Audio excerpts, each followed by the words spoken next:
All right, everybody can see their screen and see this. Perfect. All right, so let's get started. First of all, let me ask everybody, what do you guys remember from what we learned last week? And is there any questions that I didn't answer last week? What do you remember? What was it that we learned last week? You just We talked about the Soviet Union and how it broke up. Yep, that's correct. So we talked about the forming of Soviet Union and the breaking up of Soviet Union. That's correct. We talked about World War II.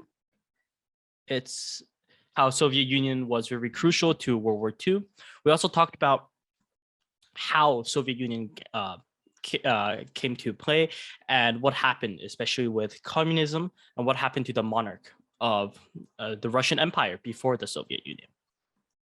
So for today, we're going to be focusing on one of the most crucial turning points for Soviet Union, and that is the Cold War. All right. So what was the Cold War? Well, really, the Cold War was this huge war that spanned over 20 years. That was after World War II. During this period, there were kind of two superpowers really in play. One was Russia, or at that time, Soviet Union, and United States of America. And these two superpowers had a lot of power over the world, especially after the war. After the war, Europe was really in a lot of trouble because, as you knew, during World War II, Germany kind of took control of everything and destroyed their whole economy. So at the end of it, there were only two players that are really standing. One was the US, the other was the Soviet Union. So what happened was, well, they became rivals because both of them wanted more power. And often they didn't want the other side to gain more power, so they each prevented each other from gaining a lot of power.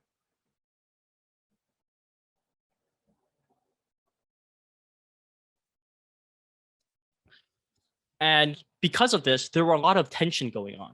They didn't want to fight each other because they knew both of them were really powerful. However, they also didn't want the enemy to step onto their own territory.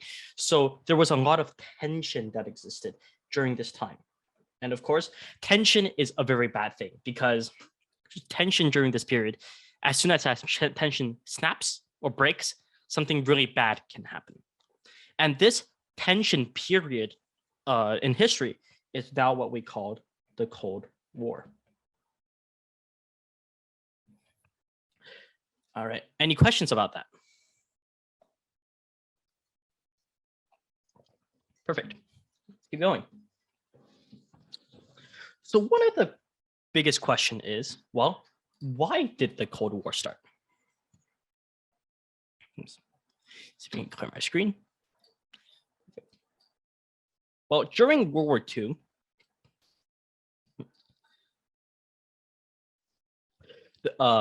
we knew that the Soviet Union were actually helping the Allies, right? So it was Soviet Union plus the Allies versus Germany. However, after World War II, the Soviet Union actually liberated a lot of the countries from Eastern Europe. So a lot of the countries that were on the east side of Europe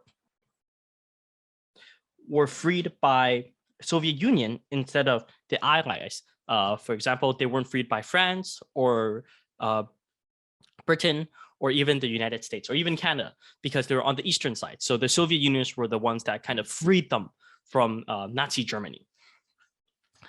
After the war, however, instead of just liberating them, so liberation, they kind of kept control of this eastern side of Europe and forced these countries to become more communist and adapt a communist economic system. So, and of course, that is not a good thing because the Soviet Union now has control over a lot of these more smaller countries throughout Europe. So the Soviet Union controlled a lot of these Eastern Europe countries and created a lot of communist systems or communist economic systems. Does anybody remember what being communist or communism means? I know. Yes, Harvey? It means to be like you don't own anything, only the government owns it. That's correct. So during or with a communist economic system, no a single individual can own any property, own any machinery, or any companies. Everything belongs to the government. And in theory, that sounds really good because that means everybody is equal. There is no different social economic class. So there isn't a difference between poor and the rich. Everybody has the same amount of wealth and everybody has the same same opportunity to succeed in this society. However, when we kind of put this idea, this communist idea to the test, it doesn't always work because this society is very prone to corruption and people abusing their powers, especially the people in government, controlling all of this resource, controlling all of this technology by themselves. They can really fast and really quickly become a monopoly in certain aspects and also become a dictatorship. All right, so as we were saying, Soviet Union controlled the Eastern Europe and started spreading their influence. So this is a very important. Influence was everything. As Soviet Union spread their influence on the right side of the map with Eastern Europe, the United States did not want that to kind of spread further into the West, into the other countries in Europe, for example, Germany, France, and of course, United Kingdom. So it wanted some Western friendship, Western allies, to kind of counteract this kind of expansion of Soviet Union. So in the 1949, United States established NATO.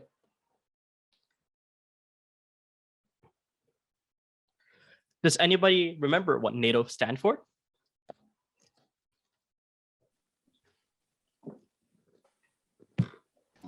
No. North Atlantic something. North Atlantic Treaty Organization. That's correct. The North Atlantic Treaty Organization. And that is exactly what it sounds like. It's an organization that is bounded by a treaty. So a signed pact that all of them will work together, all of the North Atlantic countries.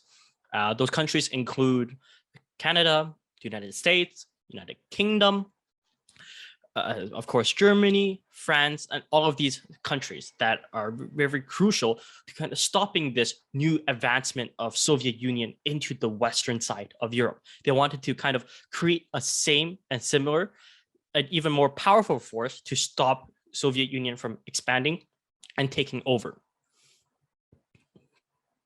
However, Soviet Union kind of saw this coming and didn't really like that the Western allies are teaming up and fighting against Soviet Union. So they created their own alliance called the Warsaw Pact.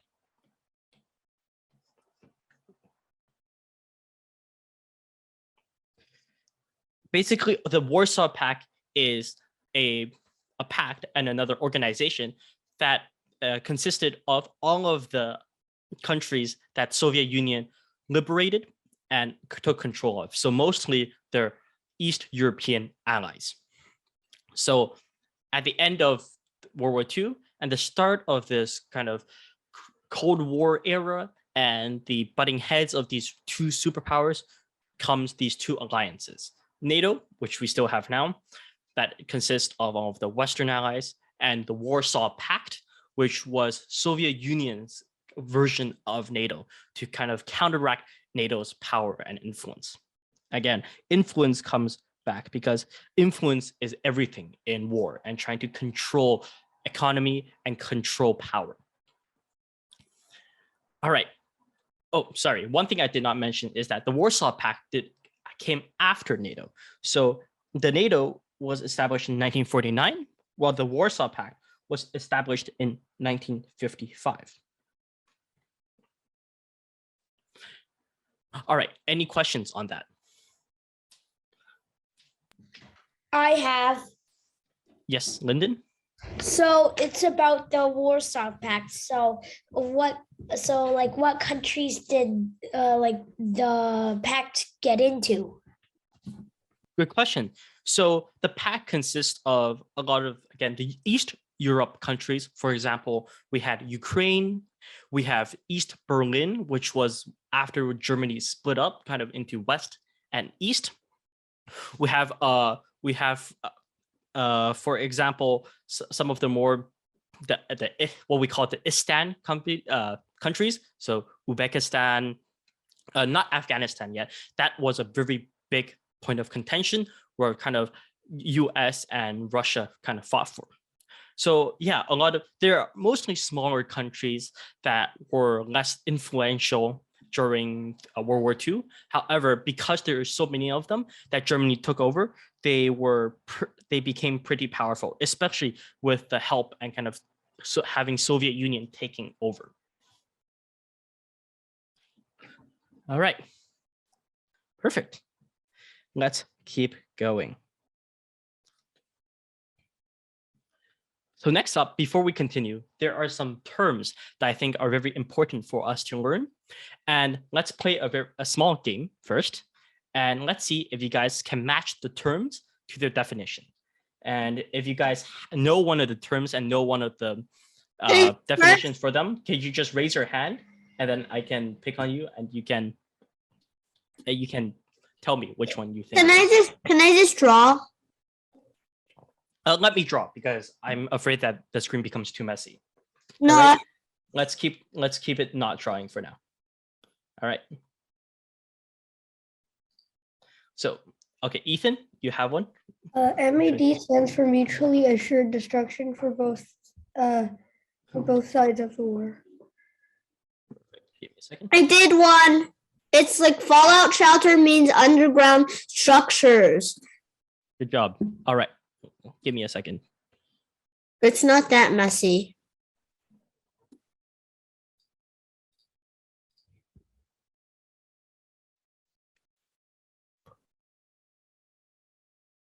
Sorry, give me a second.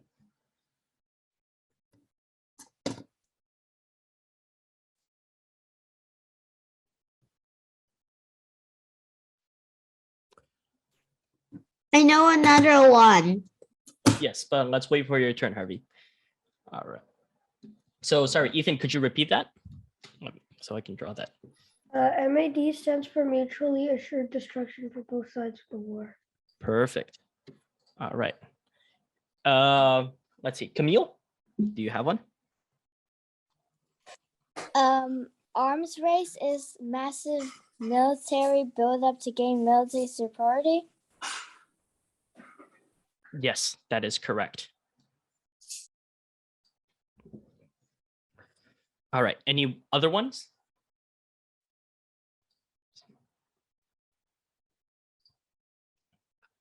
Victor, is that? Mm-hmm. I can't draw because I'm using a laptop. You can just tell me and I'll draw it for you. Don't worry. ICB fallout shelter is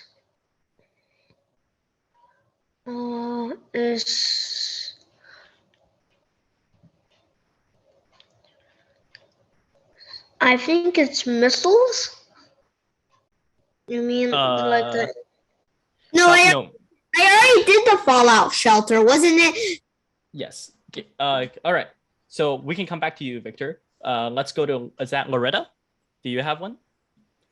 Communism to an economic theory in which collective ownership of property leads to a classless society. That's correct. Yeah, so that is the formal definition of communism. Of course, it becomes very kind of hard to understand with all of the terms like classless society, collective ownership. But again, it's what we talked about with communism, where everybody is equal, nobody owns any property or any companies or anything, and everything belongs to the government. All right. Let's see. Lyndon, do you have one for us? ICBM is intercontinental ballistic missiles. Perfect.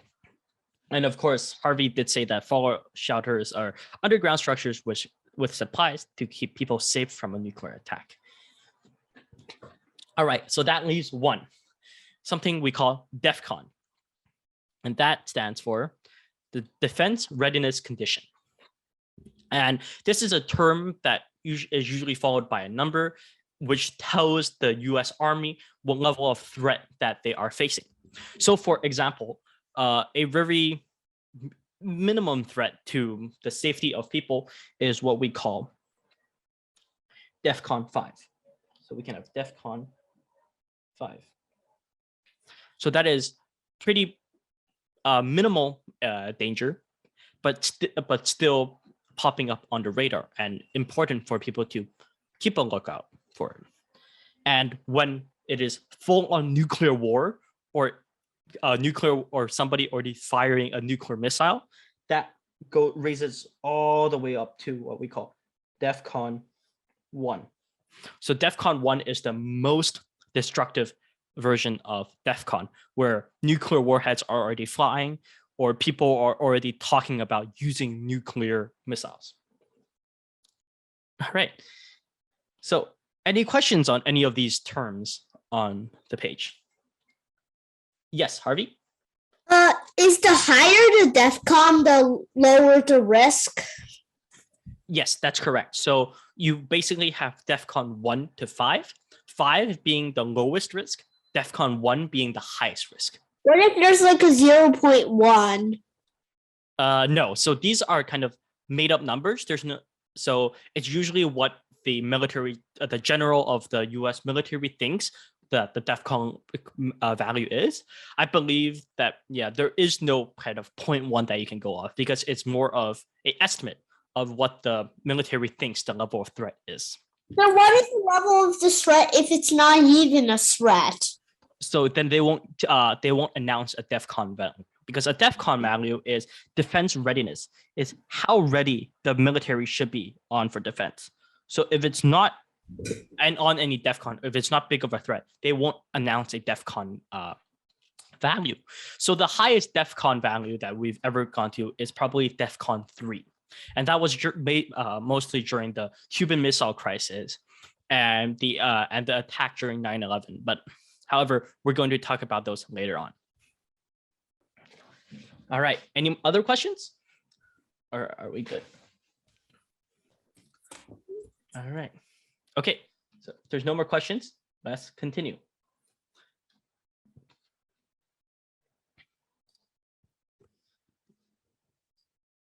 So let's talk about East and West Berlin. So East and West Berlin was one of the most major cities / countries that the war took, that the Cold War really took place in. At the end of World War II, the country was kind of divided into these different zones that were split between France, Britain, America, and the Soviet Union. And each of those countries controlled one of the sectors, as you can see on the map. The French controlled the north one, West being British, the South being American, and Soviet Union taking that huge chunk on the east. However, in 1945, the Allies combined their territory. Wait, but it says 1948. Sorry. Wait, but it says 1948.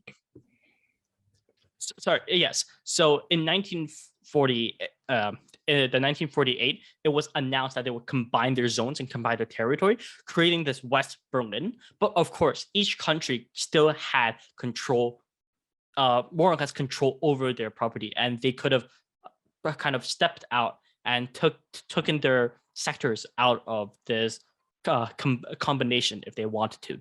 So, however, at that time, because all of the allies were in NATO, they agreed that it's better for them to control the whole territory under one single leadership. That's why they combined in 1948, and that's when they announced it. But however, it of course took a few years for all of the paperwork to get in and make sure that all of the borders are down and people can travel freely within West Berlin. However, Soviet Union really didn't like the West combining all of their power and combining all of their territory, because that meant that Soviet Union is now against one single combined threat, which means that that threat is more urgent and it has more power. So the Soviet Union, to kind of retaliate and kind of protest against this combination of all of the territory, was that they cut off all of the road and rail supplies.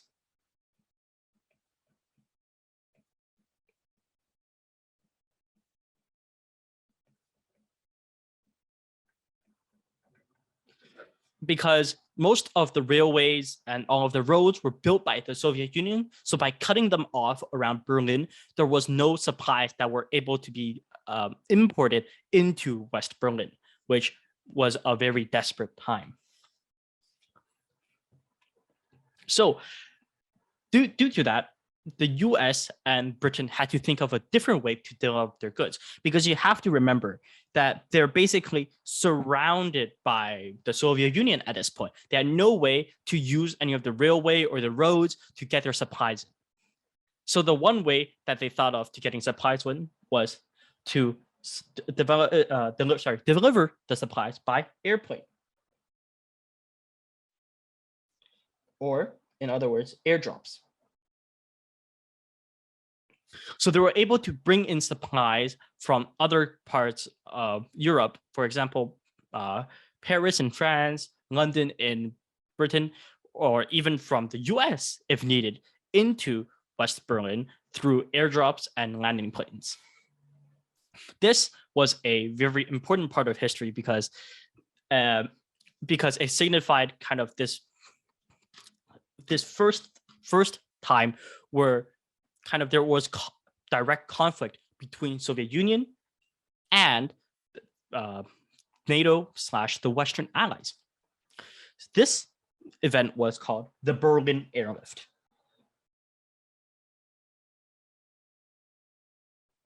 Because of course, airlift being the process where people drop things off by airdrops or by airplane. So it's called the Berlin Airlift. And because of this Berlin airlift, the Soviet Union found that while their blockades of cutting off all of the railroads and all of the supplies were useless, and it cost money to keep up these blockades. So the Soviet Union dropped the blockades in 1949.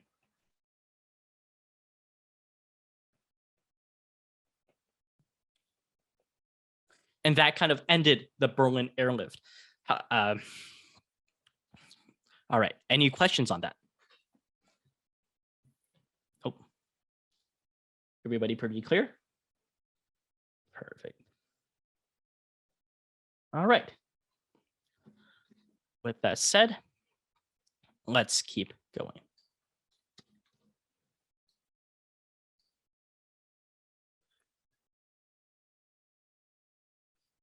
Oh, actually, before we go, does anybody know the most important part of kind of this Berlin border? And what is the largest or the most influential point there? Does anybody know? The wall? That's correct. But there was something part of that wall that was very important.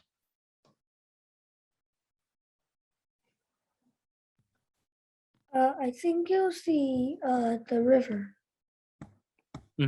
So, yes, that's correct. I guess all of you in silent cases are correct. So if you see here, there's this river, and it was a very important place because that was where the Berlin Wall, which we'll be talking about later, was built.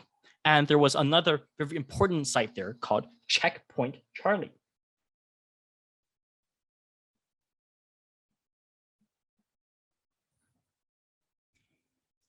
And the reason it's called Checkpoint Charlie isn't that they named a checkpoint with a human name, but the Charlie actually just stands for C.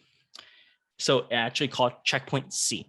And it was one of the most influential checkpoints between East and West Berlin, because it was one of the only places where people can cross from East to West Berlin freely. So a lot of the people that were not happy with Soviet Union and the hunger and the starvation in East Berlin were able to go through Checkpoint Charlie and move to the more plentiful and the more freer West Berlin.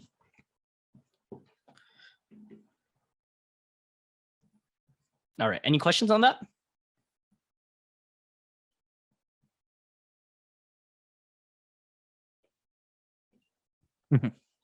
Yeah. So for anybody that is interested in language and kind of alphabets, this kind of usage of words to substitute a single alphabet letter is called the NATO, or sorry, this particular one, if my pen will work, is called the NATO, of course, developed by the Western Allies, the NATO phonetic alphabet.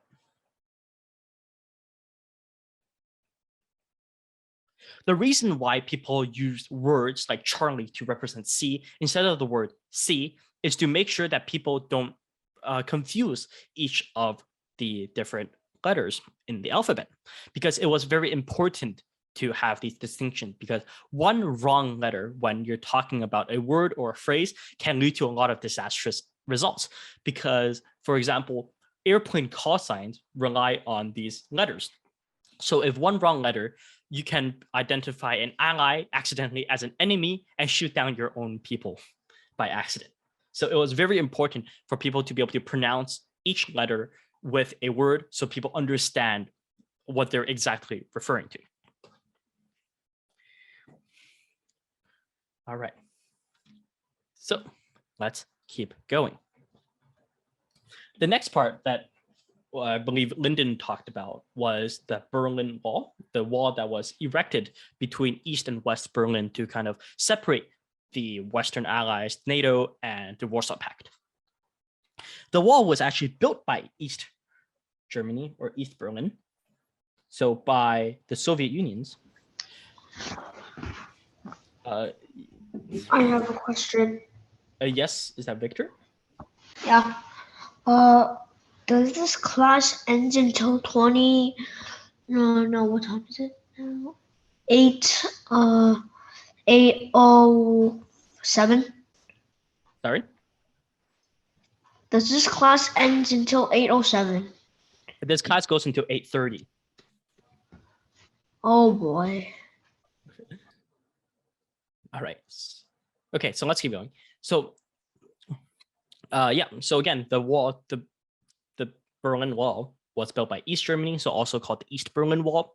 And the official purpose that the East Germany government said was they built this wall to keep the Western fascists, that's what they called the Western Allies, the Western fascists, from entering East Germany, because they were trying to spread this propaganda that the Westerners were bad with all of their wealth and all of their democracy. That was bad. They were fascists, and they were trying to keep them out. But however, everybody knew, and all historians knew, that the real purpose was to prevent a lot of people from defecting or moving from East Germany to West Germany, because the conditions in East Germany or East Berlin wasn't the best per se. There was a lot of starvation. There was a lot of military troops just wandering the streets to make sure everybody stuck to their communist ideals, and there was not a lot of democracy involved. So a lot of people wanted to escape, and kind of go to West Germany and join the Western Allies. Well, East Berlin in extension, the Soviet Union didn't really like that because they didn't want a lot of their citizens to leave. That makes them look really bad. So they built this wall to stop a lot of these mass migrations over to West Berlin. However, the wall really didn't work because you can see that the wall isn't really tall. There was not a lot of guards on the wall. So again, it was very easily to be passed over. So there were a lot of people that stuck over in the cover of night during midnight to become free and join West Berlin. So this wall was actually built in 1961. Forgot to mention that. And it really became a symbol of the Cold War because it really separated the Western and Soviet Union. All right, let's take some questions. Let's see, is that Loretta? Does the wall still, like, is it still useful? Currently, no. Right now, the wall is really just a symbol. Again, we talked about that, the Berlin Wall being a symbol of the Cold War. Then why is there like decorations on the wall, like spray paint? Good question. So yeah, so the wall isn't useful anymore because we know that Berlin is now part of Germany, which is now their own country. They're no longer separated between the Soviet Union and Russia and the Western countries. So, well, because the country is now one whole, there's no point having a wall that splits your own city in half, right? So they tried to tear down most of it. However, they left parts of it up like this to be a remembrance of what happened during the Cold War. And all of this spray paint or basically it's street art that we see is pretty common of people just drawing whatever they want on there to kind of commemorate. You mean graffiti? Yes, some of it might be graffiti. However, there are parts of the wall that are kind of walled, sectioned off for official art to be put up as kind of a commemoration. All right. Perfect. Any other questions? Nope. Perfect. Great. Let's move on. So one of the last parts that came out of this war was actually something we called proxy wars. So all of the Cold War talks we were kind of discussing were really between NATO and the Warsaw Pact, which was really only in Europe. However, the Cold War really extended beyond Europe and all over the war. What happened was that the Soviet Union, so basically the Russian Federation and its government, gave support to other countries.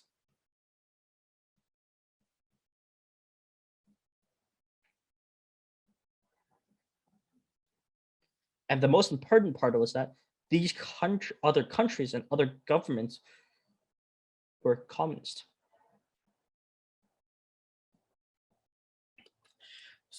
And well, of course, they supported these communist governments to be able to spread their influence and spread their communist ideals and stop what they called Western fascism from expanding and taking over. And of course, when Europe tried to enter these proxy wars by supporting these government, the United States also did the same thing by preventing communism from spreading any further by, for example, supporting the rebels that were battling against communist governments. All right. Does everybody understand what proxy war means? Exactly? Not really? Get a nod of heads or not really understand? Okay, so proxy war, to be exact, is a type of war where the people that are fighting aren't really in control of the war. They're kind of just puppets. They're getting puppeteered by larger countries and more powerful countries to do their bidding.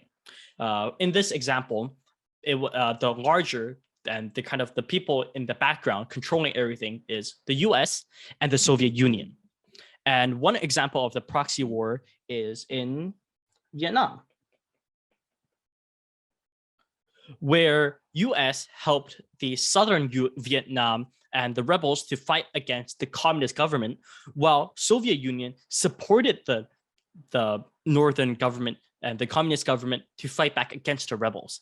And basically, the United States never directly fought the Soviet Union, but they kind of helped this one country and supported the country by giving it money, giving it guns, tanks, anything they need to fight the other side.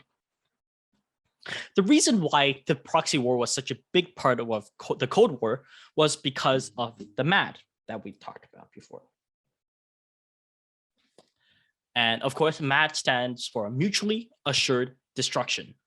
And this term comes from the idea that both sides of the war, both superpowers, owned nuclear weapons, in which if they actually conflicted with each other head on, these nuclear weapons will fly and everybody will be destroyed and everything will be wiped off the face of the earth. So that's why it's called mutually assured destruction. If one person fires at the other, everybody dies. You mean the whole entire world? Yes, that's correct. The whole entire world will disappear. Wait, what happens if you heard of the news, then you dig a hole inside the grass, then you stand there for a long time? That's what we were, again, let's go back to one of the terms that we learned, fallout shelters. So that was what it was for, to kind of keep people safe from nuclear attacks by going with these underground structures, which usually had food, supplies that can keep you underground for 10 years or even more. However, that's not always the case, because if there is mutually assured destruction and everything gets blown up, after your 10-year stay in the underground structure, nothing will be left. Nothing. No plants, no animals, nothing. So it is pretty much impossible to restart the human civilization from nothing. All right. I see, Harvey, you have a question? But won't you die from radiation? So yeah, that's also what the fallout shelters are for. They control and contain the radiation and make sure that no radiation gets inside and contaminates the shelter itself. Usually that is through a combination of really thick concrete walls, some lead walls, and of course a lot of dirt and being underground, so no radiation can penetrate through. All right. But my mom said it could, those stuff could go through walls. Most of what stuff, sorry? The nuclear active stuff could go like through all the stuff, then it explode. That's correct. So what happens is that nuclear we'll test this out later using something very cool. However, nuclear bombs usually are detonated in the air. So they blow up in the air and they'll rain what's called nuclear fallout on the city below, contaminating everything with radioactivity and giving all living things cancer, which makes their cells decay and kind of basically die out. Why because throw it on the ground? Because if you release it in the air, it will do more damage to the surrounding environment. All right, so the two big proxy wars that happened during the Cold War was the Korean War and the Vietnam War. As we talked about, the top being the Vietnam War and the bottom being the Korean War.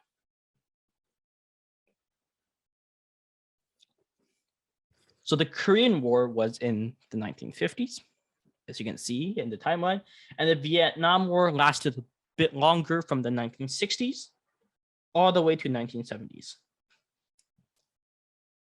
A lot of countries were actually involved, and most importantly, it was we have United States, we have China, and we have Russia, a lot of large players. And of course, the northern communist Vietnam was backed up by Soviet Union, while the southern side here was backed up by the US. Let's just call them. This is the Soviet Union.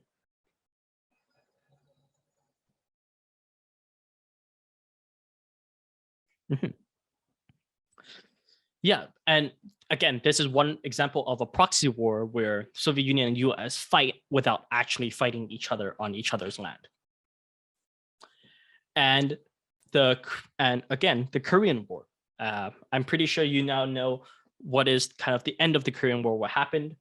Korea is now split into two countries. We have North Korea, of course, ruled by Kim Jong-un, and we have South Korea, which is a democratic state where the leader is democratically elected.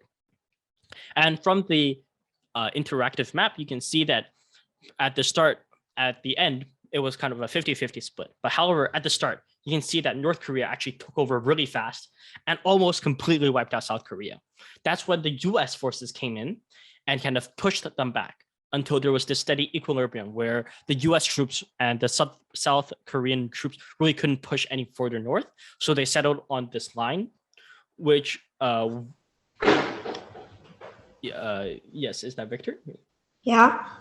But now there is a war like right now in Russia versus what's it called again? Right? Ukraine? Are you talking about Yeah. the Ukraine-Russian war? Yes. So that is completely different because there are not. We'll talk about that in a later class. But of course, Ukraine is technically not part of NATO, so the U.S. troops and every other country do not have the right to kind of help Ukraine fight against Russia. So it's not really U.S.'s war yet.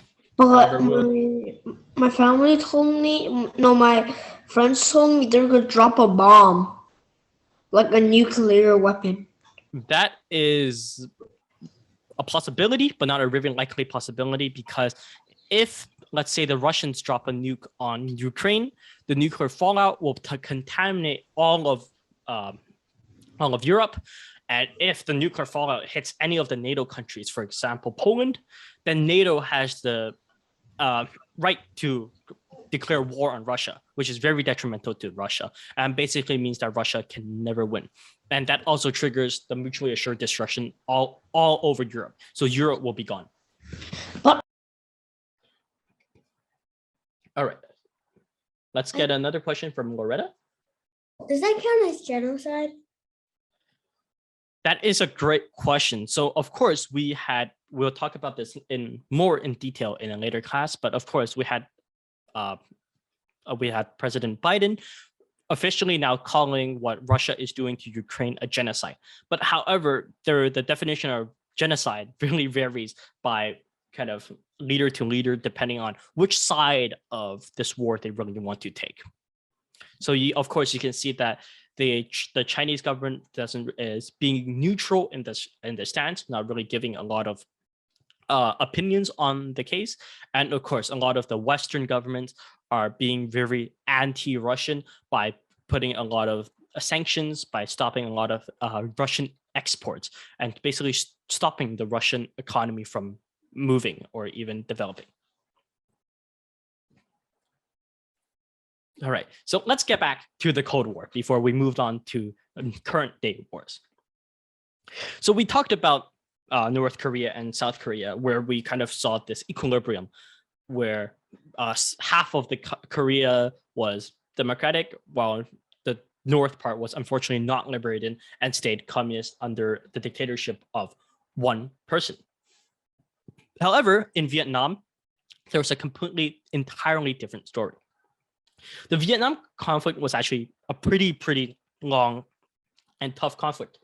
So, of course, there was the North and South Vietnam, the South being the place where they want to unite everything under communism, while the South fought to keep Vietnam from becoming communist and wanted democracy. The United States helped South Vietnam, the Soviet Union helped the Northern Vietnam.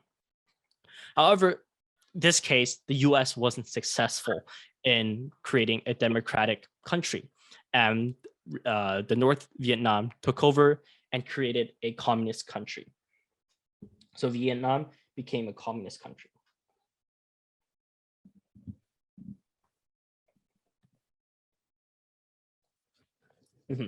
And of course, one of the most influential or most talked about tactics that helped North Vietnam win the war was called guerrilla warfare, where you have these militias and not actually full militaries to to do very fast attacks against the enemies to disrupt their balance and kind of throw them off course. So yeah, so because of the home field advantage that the North Vietnam had over the U.S. troops that landed in South Vietnam, they were able to win the war, and the Soviet Union, and in turn the communist government of North Vietnam took over Vietnam. All right, any questions on that? Nope, everybody clear? Perfect. Oh, is that Jasper? Would you ask a question? Isn't it a strategy called hit and run? Yes, so it's hit and run. However, the official term is guerrilla warfare because it's a type of warfare that is used. Hit and run is really just a kind of a layman's term of the tactic, because that is really what you're doing, hitting people and just running away. Guerrilla warfare also consists of a lot of different stuff, like targeting people's resources, targeting people's transport trucks, and not really their military, to make sure that the military can't sustain themselves. And really, guerrilla warfare is just, there's no front-facing conflict. It's really just small skirmishes, small fights to make sure and to weaken the enemy.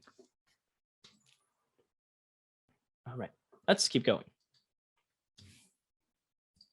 So one of the most famous crises, and one of the turning points of the Cold War was the Cuban Missile Crisis.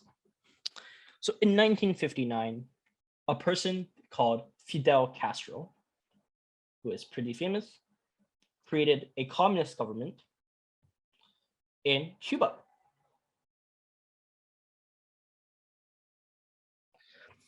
And how close would you think Cuba is from the United States? The closest point between the United States and Cuba?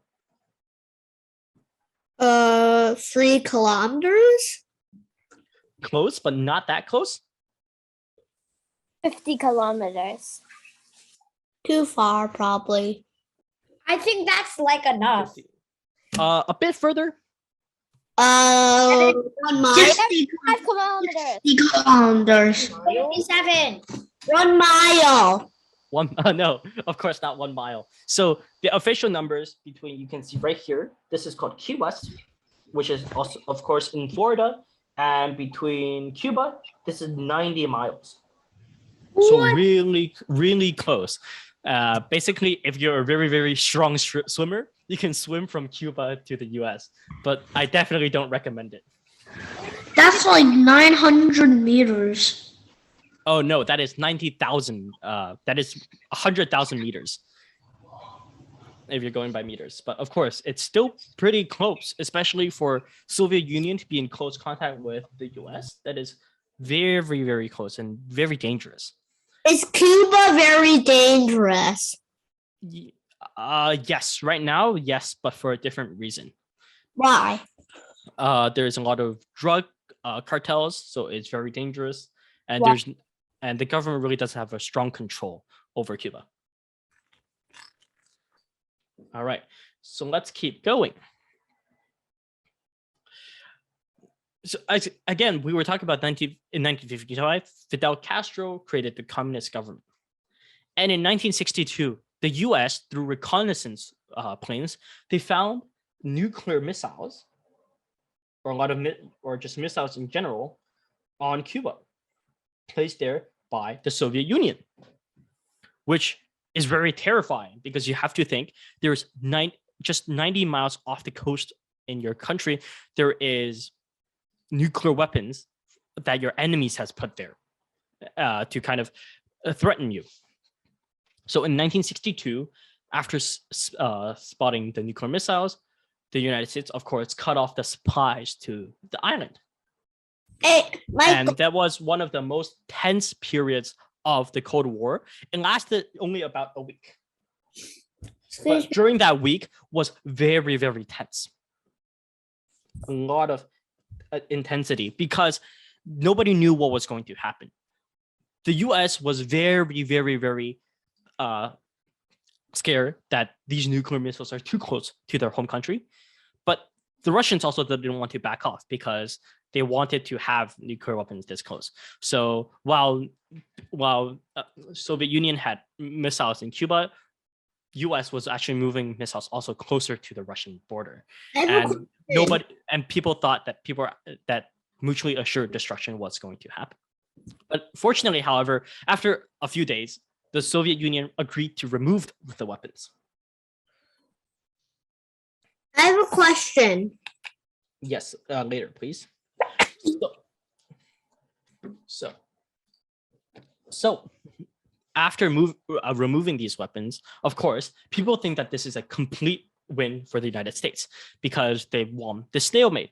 However, most people didn't know that US actually had to compromise after the Soviet Union removed their missiles from Cuba by removing their missiles in Turkey, which was pretty close to the Russian border as well, which people mostly didn't know about. All right, I can take questions now. Yes, Harvey? Question. Yes. Why couldn't they just send airplanes and explode the nuke so that it would be literally blown off the Earth? So the planes will be shot down before they even came close to Cuba. What if you got it like a bomber? The bomber will be shot down. And then if you blow up that many nukes that close to US, it will damage the US more than it will damage Soviet Union. Oh, but what if it's a stealth bomber? It doesn't matter because the nuclear weapons on the ground, like here, those are so close to the United States that we'll see later on. If those even blew up on the ground, could have devastating effects on the United States. Oh. Okay. All right, let's keep going. Why would So the last Cuba- part of yes, Why would Cuba and Turkey allow that then? because Cuba was communist, so they wanted Soviet Union to win. So they helped Soviet Union by putting missiles closer. The Turkish were, of course, on the side of the US. So by putting missiles in Turkey, which is really close to US, Russia was kind of able to intimidate them and made sure that the Soviet Union didn't spread their influences on other countries. But why is there people on the wall and one standing up Yes. and a lot of graffiti? Yes, that's a good question. So this is actually at the end of the Cold War, where the Berlin Wall that we talked about was coming down. So the wall is coming down, and people are celebrating that Berlin is now one whole city again, and Germany becoming united. And of course, this is just people celebrating by jumping on top of the wall, basically symbolizing that we're now free from the struggles of East Berlin and the Soviet Union. How did they take down the wall even? Sheer force. Some people just pushed the wall down because they were so frustrated with the wall. And of course, they had a lot of machines, right? You see, If they can't push down the wall, they could just use a giant machine to knock it down. Yes, that's correct. All right. So, of course, this happened. The escalation at the end of the Cold War really happened in the 1970s, where the United States and the Soviet Union signed a treaty that limited the amount of nuclear weapons that they have. It was called the Non-Nuclear Proliferation Treaty, where basically the United States and Soviet Union agreed to not test any more bombs and made sure to reduce the amount of nuclear bombs and nuclear missiles they had in stock. And another big change that happened was somebody called Mikhail Gorbachev.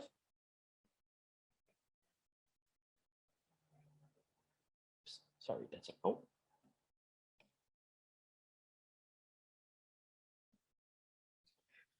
Which took power of Soviet Union in 1985. He was actually not a bad person because he tried to reorganize the Soviet Union's and the communist economic system and kind of encouraged open discussion and made sure that people were actually represented properly.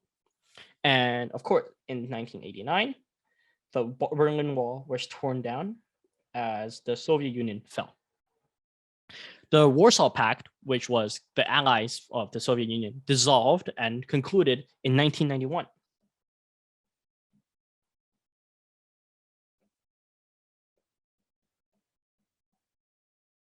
And that really marked the end of the Soviet Union because later that year, same year in 1999, the Soviet Union itself separated into the 15 different nations we talked about last week and we know and mostly we know today.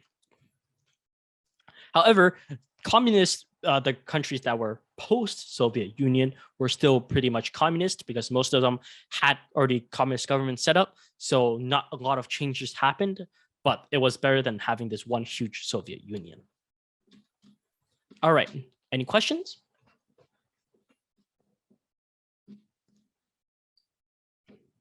Nope. If not, that's perfect. I have a short video that I want to share with you guys to kind of recap everything we have. So if you guys could just give me a second.